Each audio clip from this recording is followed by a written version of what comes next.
안녕하세요, 찰리브라입니다.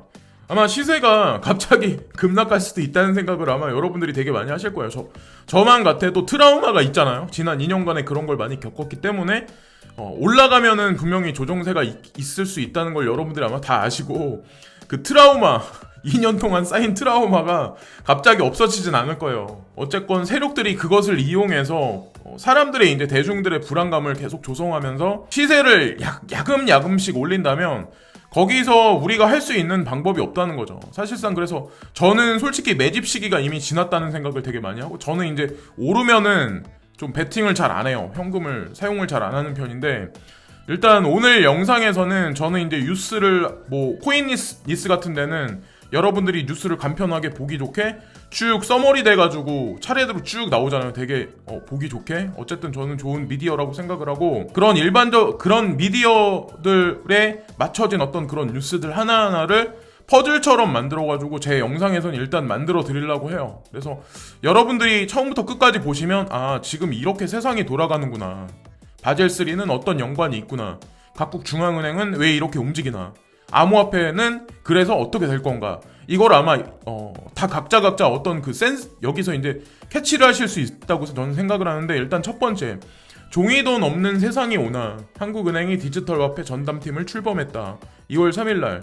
그리고 한국은행 입장을 선회를 해서 디지털화폐 검토를 하고 있는데, 4일날 디지털화폐 연구팀을 발족시켰다. 인력 구성 최종 논의하고, 필요 없다던 한국은행이 중국 CBDC 발행 움직임에 자극을 받았나, 이런 얘기가 나오는데, 제가 알기로는 이미 미리 예전서부터 준비를 했던 걸로 알고 있어요. 기사에는 딱 이렇게 중국 때문에 그렇게 나온다고 얘기가 나오는데, 그래서 한국은행 관계자는 연구팀이 출범했다고 해서 당장 CBDC 발행을 전제하고 있는 것은 아니다 라면서, 한국은행이 국제기구 논의에 적극 참여하면서 다른 나라에서 어떤 식으로 CBDC를 추진하는지 좀 더 관심을 갖고 연구할 것이라고 설명을 했다라고 여기에는 그렇게 일단 나오죠. 제가 이제 예전에도 계속 방송에서 말씀드렸다시피 6월달 국제자금세탁관리법인가? 그거를 아마 전후로 해서 많은 파장이 아마 일어날 거라고 생각을 합니다. 근데 그 전에도 아마 시세 상승이 분출이 분명히 있긴 하겠지만, 어쨌건 그거를 아마 기준으로 제가 봤을 땐 삼을 것 같아요. 전 세계 국가들이. 자, 그리고 비트코인 시세에 관해서 제가 이제 이런 거를 신도 아닌데 뭐라고 이렇게 제가 설명을 드리겠어요. 근데 다만 이제 가장 중요한 건 가운데 쪽에 이제 핑크색 있는 라인이 있죠. 9,339달러와 9,500달러 사이. 이 박스권 행보를 지속적으로 계속 하고 있으면서 사람들을 간담을 되게 서리게 하면서 이게 떨어질 수도 있다. 근데 만약에 떨어진다면 보시면 아시겠지만 8,900달러와 8,747달러, 이게 아마 강력한 지지 노선으로 될 확률이 되게 높다. 그래서 다들 공감하시겠지만, 지금 코로나 바이러스로 인해서 전 세계 경제가 스테이블하지 않은 상태, 그리고 주식이 약간의 단기적 기술적 반등세가 있긴 하지만, 글쎄요, 제가 봤을 때는 한동안은 이런 불안한 장세가 주식시장이 있지 않을까 하는 생각을 하거든요. 일단 그래서 이걸 말씀드리면서, 매물대를 몇 개 선을 그려놓고 여기까지 떨어질 거예요, 그 다음에 반등할 거예요, 이렇게는 저는 말해가지고 그 다음날 제 말이 맞았죠, 이렇게는 안 하려고 하거든요. 근데 그렇게 방송하는 분들도 있는데 좀 저는 웃기다는 생각을 되게 많이 하거든요. 그러니까 매물대 몇 개 그려놓고 그렇게 말하는 거는, 사실상 내가 만약에 파동을 보고 이거를 분석해서 예측하는 사람이랑 매물대를 보고 내 말이 맞았죠, 그러니까 거기까지만 떨어지고 반등할 거예요 라고 100% 말한 것도 아니고, 여기까지 떨어질 수도 있고 여러 가지 떨어질 수도 있다, 여러 가지 시나리오를 말을 해놓고 그렇게 말하는 거는 좀 제가 봤을 때 여러분들이 잘 구분해서 보셔야 된다는 거지. 그래서 제가 다른 방송에서는 이제 지금 유튜브 하시는 분들 중에 이 사람은 그래도 실력자다 라고 이제 생각하는 어떤 차티스 중에 그런 사람들도 몇몇 분을 이제 말씀드리려고 하거든요. 그 외적인 분들은 좀 제가 봤을 때는 이제 개인적인 생각이지만, 아마 다들 이제 이 시장에 오래 계신 분들은 아마 보는 눈이 있으니까 제가 굳이 말씀 안 드려도.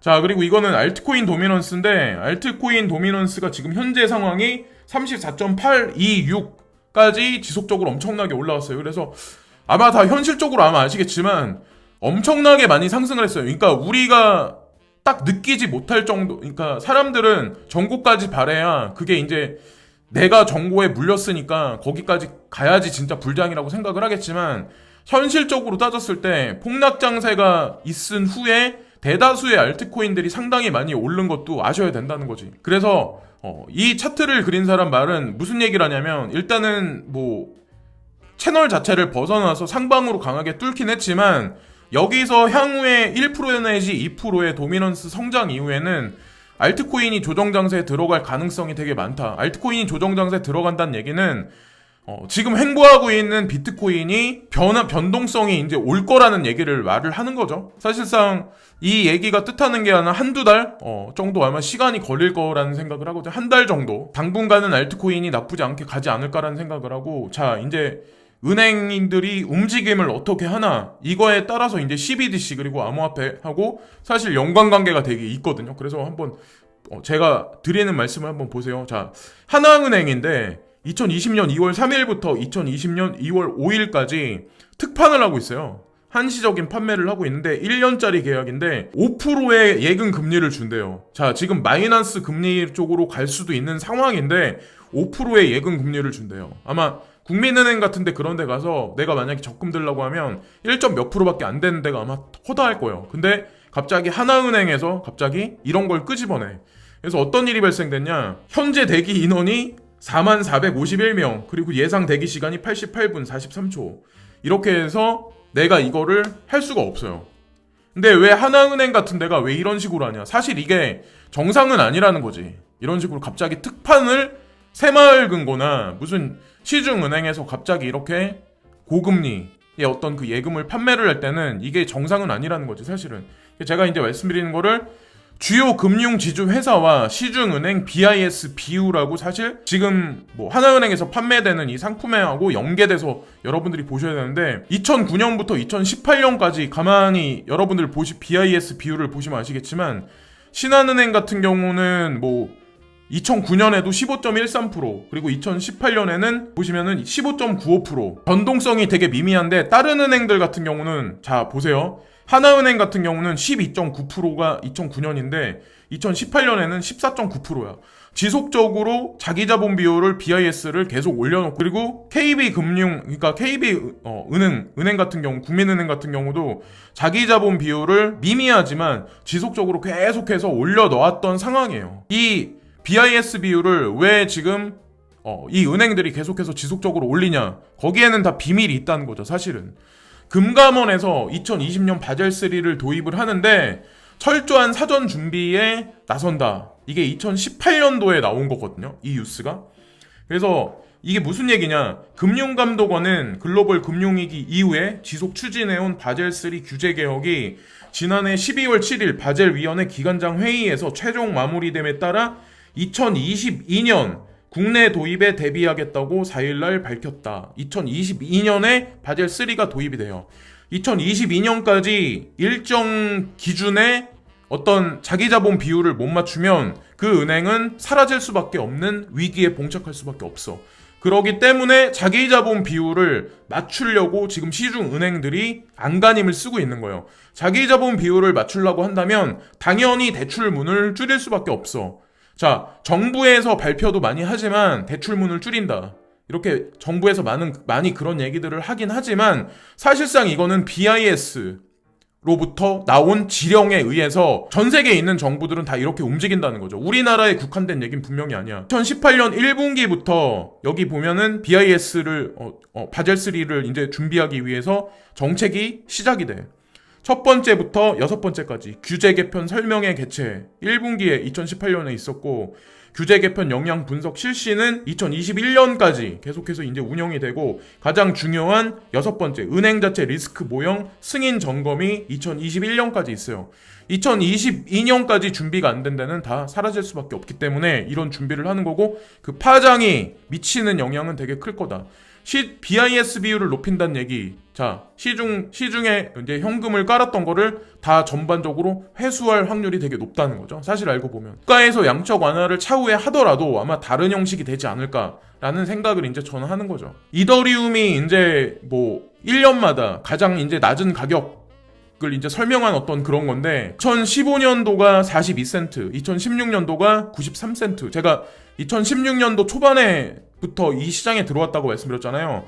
그때는 커뮤니티 사이트라든가 어떤 정보가 없었어요. 그때는 이제 땡글이라는 어떤 그런 게 있었거든요. 근데 땡글에서 아톰리그님이 되게 많은 발언을 되게 많이 하셨고, 조제리님도 되게 많은 발언들을 많이 하셨고 그랬었는데, 어쨌건 땡글은 일정 수준을 넘어가면서 뭐 거래소 관련해서 무슨 이런저런 뭐 해킹 사태든가 무슨 뭐 어떤 일이 발생되면서 땡글이란 이 존재감 자체가 엄청 많이 이제 사라졌죠. 그러면서 우리 내리 속에 지워졌는데, 2016년도 이제 초에 이제 제가 이 시장에 들어왔을 때 정확히 한 달 반 전에 가격이죠. 이게 1200원 때 제가 기억하기에 저보다 이제 한 달 반 전에 들어왔던 사람이 이더리움을 1500원에 매집했나? 저는 이제 12,000원부터 시작을 했거든요. 제가 기억하기로는 12,000원인가 9,000원인가 하여튼 그랬던 걸로 기억하는데, 어쨌건 지속적으로 상승을 해서 2017년도 8달러, 그리고 2018년도에 83달러, 2019년도에 102달러,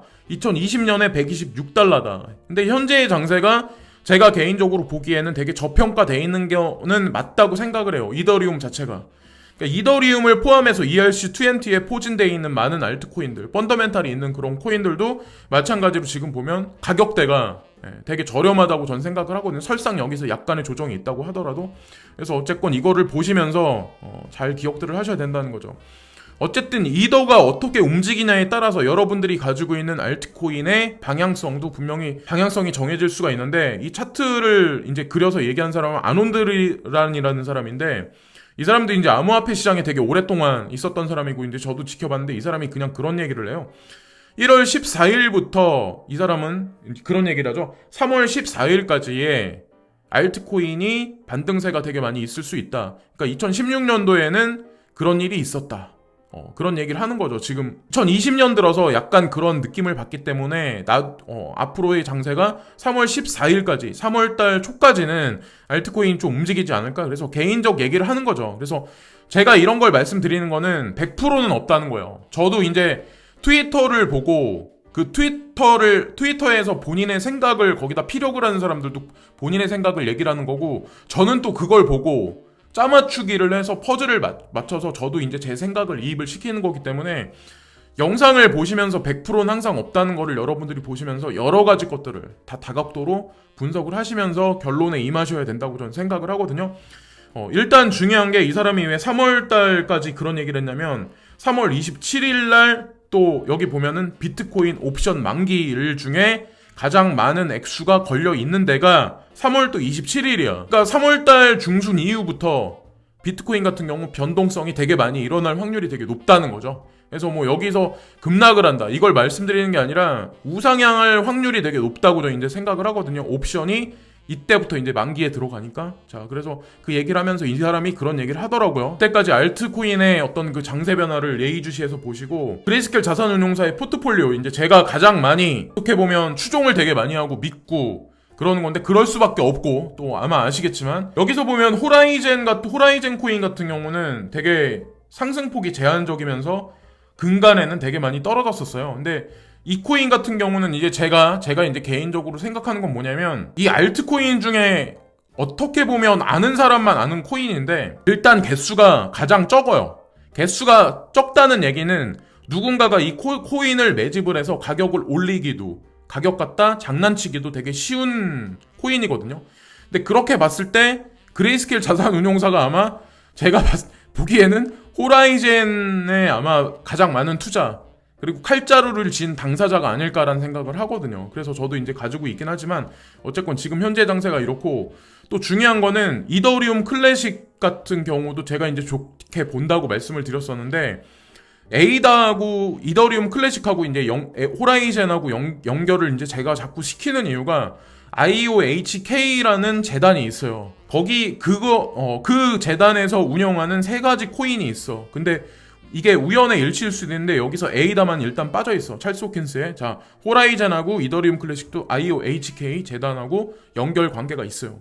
그래서 저도 나쁘지 않게 판단한 거야. 거기다가 그레이스케일 자산운용사의 포트폴리오도 있어. 그러면 더 이상 얘기할 필요가 없죠. 그래서 에이다도 저는 그래서 나쁘지 않게 보는 거예요. 왜? IOHK 그룹 안에 속해 있는 코인이기 때문에 그걸 이제 말씀드리는 거고, 인도 같은 경우도 뭐 블록체인 어떤 암호화폐에 관해서 이거를 뭐 허용한다 안 한다 이런 얘기들이 되게 많았잖아요. 본격적인 얘기가 서서히 이제 나오기 시작을 하는 거죠. 사실 뭐 일주일마다 이제 얘기가 바뀌는데, 인도도 마찬가지로 국가적으로 국가 정책 사업으로 블록체인 장려에 관해서 발표를 하기 시작을 했다, 이런 얘기가 나오는 거죠. 여러 가지 뉴스를 보실 때 여러분들이 큰 흐름의 방향성을 잘 보셔야 된다고 저는 이제 생각을 하거든요. 일단 인도도 이렇게 움직인다, 전 세계가 이렇게 움직인다. 자, 이더리움이 어떤 프라이버시 기능을 탑재를 했는데 아즈텍 프로토콜의 런치로 인해서 메인넷이 런칭됐다, 뭐 이 얘기가 있어요. 그래서 제가 이제 말씀드리는 거는, 이게 아즈텍 프로토콜이 Gcash 같은 거다. 근데 영지식이라는 어떤 그런 기술이 있거든요. Gcash에서 파생돼 있는 그거를 이더리움이 채용을 했다, 익명성 기술을 채용했다는 얘기죠. 그래서 이제 저도 이제 그런 말씀을 예전부터 많이 들었는데, Gcash가 국내에 있는 거래소에서는 아마 삭제된 게 아마 되게 많을 거예요. 대부분이 아마 아직도 남아있긴 한 걸로 알고 있는데, 가장 중요한 건 그레이스케일 자산운용사의 포트폴리오에 있다는 거, 그리고 이더리움도 영지식 증명의 기술을 채용해서 익명성 기술을 사용한다, 그거를 여러분들이 보셔야 된다는 거죠. 거기에 이제 포커스를 맞추시고 이 전체 시장을 보셔야 된다는 거지.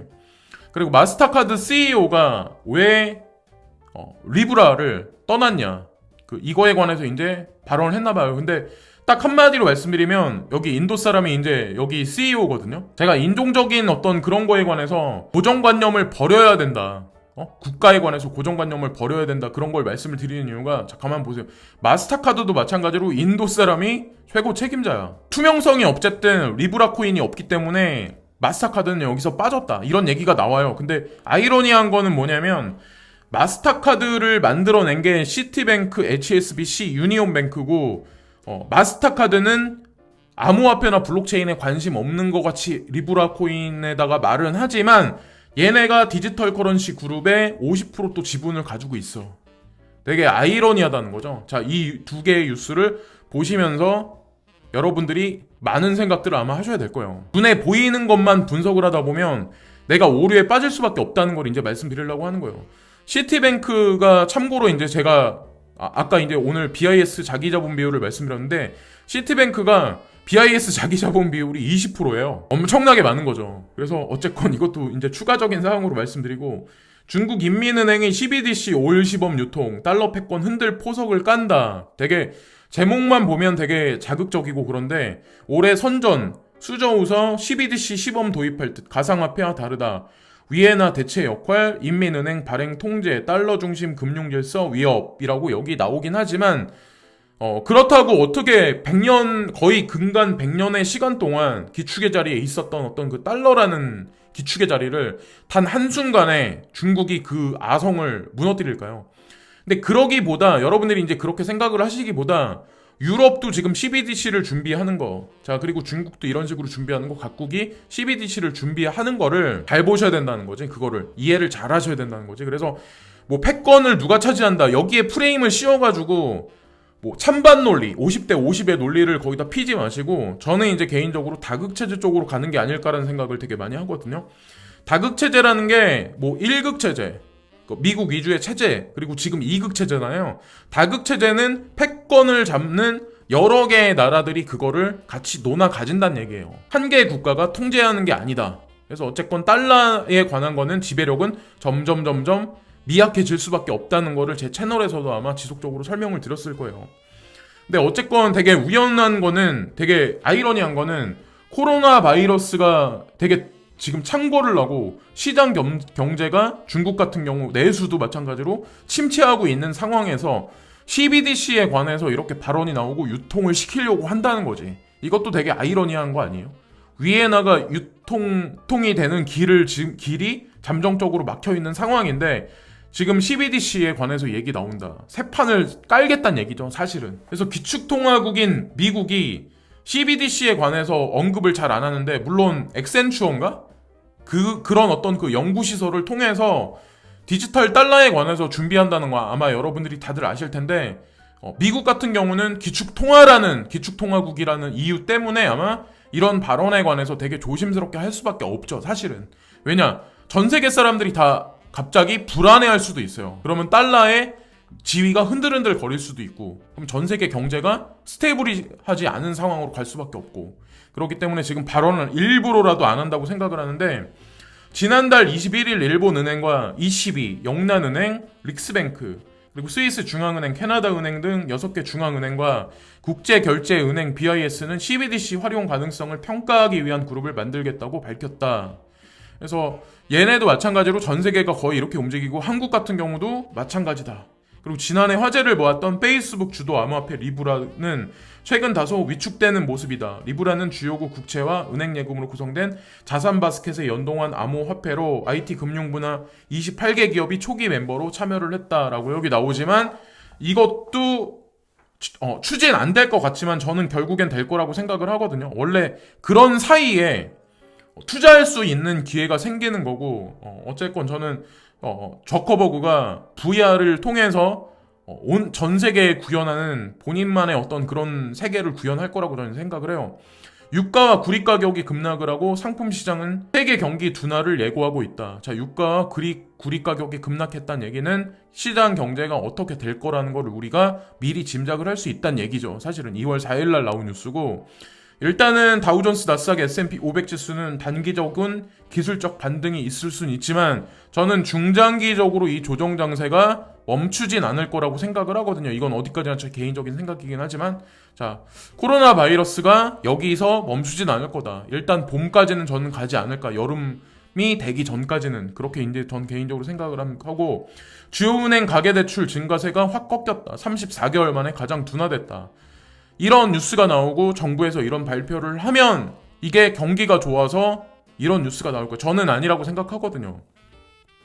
일단 정부 부동산 규제로 인해서 사실 대출세가 많이 꺾여 있는 것도 있을 수 있고, 자영업 시장에 사람들이 많이 안 들어가고 있다고 저는 생각을 하거든요. 지금도 망해가는 사람이 많은데, 근데 자영업 시장에 들어갈 수 있는 사람들은 저는 백종원 같이 고정관념 없는 어떤 그런 상태에서 평범함 속에 비범함을 갖춰진 메뉴, 평범함 속에 비범함을 갖춰진 상품이나 이런 걸 내가 만들어낼 수 있는 사람들은 자영업 시장 들어가서 백종원만큼 성공을 하겠죠.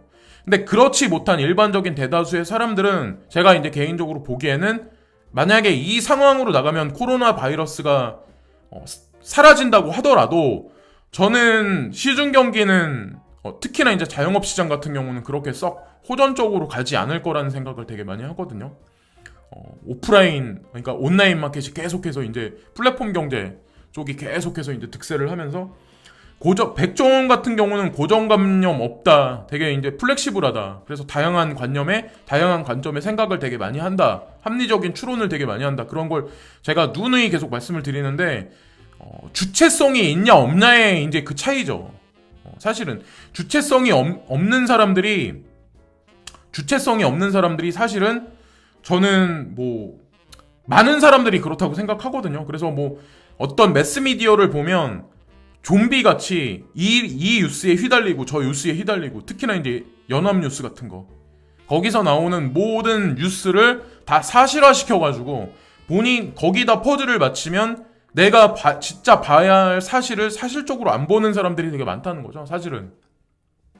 그래서 그런 거를 되게 조심해야 된다는 거지. 그래서 주체성을 가지고 투자를 하셔야 된다는 거 생각을 하고, 산유국도 감산을 검토한다는 소식이 전해지고 있는데 국제 유가가 3% 안팎의 급락을 했다. 이 얘기까지 지금 나오고 있어요. 예. 이 얘기도 마찬가지로 이제 앞으로의 시장 경제가 어떻게 흘러갈 거에 관해서 대충 우리가 추론할 수 있다고 생각하거든요. 산유국이 감산을 검토한다. 더 이상 얘기할 게 뭐가 있을까요? 그래서 어쨌건 단기적 반등의 주식시장, 그리고 지금 어디로 튈지 모르는 암호화폐 시장이긴 하지만 저는 나쁘지 않게 지금 전 세계도 마찬가지로 CBDC 채용에 관해서 연구를 하고 있기 때문에 암호화폐 시장은 긍정적으로 계속해서 이제 흘러갈 거라고 생각을 해요. 갑자기 급등이 일어나서 무슨 일이 생긴다 이런 거를 뜻하는 건 아니지만 어쨌건 야금야금이라도 올라가면 저는 다행이라는 생각을 되게 많이 합니다. 그래서 끝으로 오늘도 시청해주신 모든 분들께 진심으로 감사를 드리고요. 모두 다 뭐 우한폐렴, 뭐 하여튼 독감 이런 거 다들 조심들 하시고요. 건강한 음식, 뭐 인스턴트 음식 이런 거 피하시고 항상 감사합니다. 구독과 좋아요 끝으로 부탁드립니다. 감사합니다.